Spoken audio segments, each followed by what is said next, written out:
मिथिला में पान, माछ आ मखान तीनू के अलग प्रसिद्धि अछि।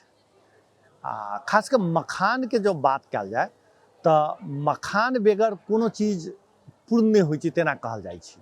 मखान एक समय छलिए जे हरेक घर में रहै छलिए, कोजगरा में ओकर विशेष भोजन कयल जाइ छलिए, वा ई कही प्रसादी के रूप में कयल जाइ छलिए। ओना मखान के खीर लगायत के मिथिला में होइते रहै छलिए।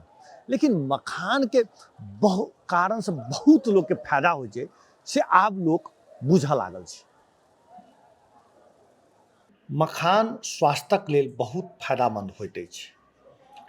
एकरा खेला से स्वास्थ्य के बहुत फायदा होइत अछि। बहुत लोग मखान के स्नैक्सक रूप में लैत अछि वा कही जे खाइत अछि।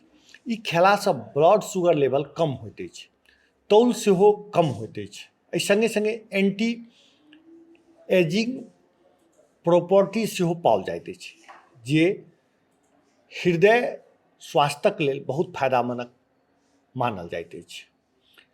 मखान में पोषक तत्व बहुत पाओल जाइत अछि। एहिमे कार्बोहाइड्रेट, कतेक तरहक माइक्रोन्यूट्रिएंट्स पाओल जाइत अछि। एहिमे कैल्शियम, मैग्नीशियम, आयरन, फास्फोरस सेहो पाओल जाइत अछि।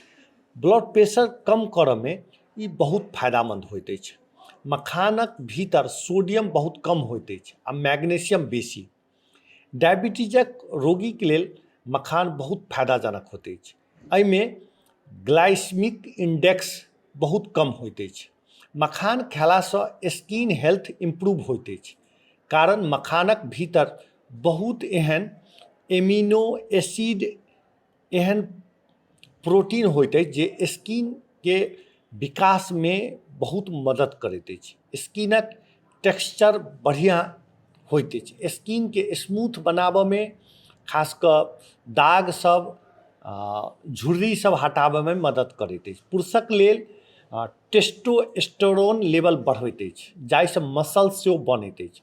पोस्ट वर्कआउट सेहो बहुत फायदामंद होइत अछि। रातिक समय में पहिने दूध में मखान राखि कऽ पीलासँ स्ट्रेस आ थकान कम होइत अछि, जानकार सब कहै छथि।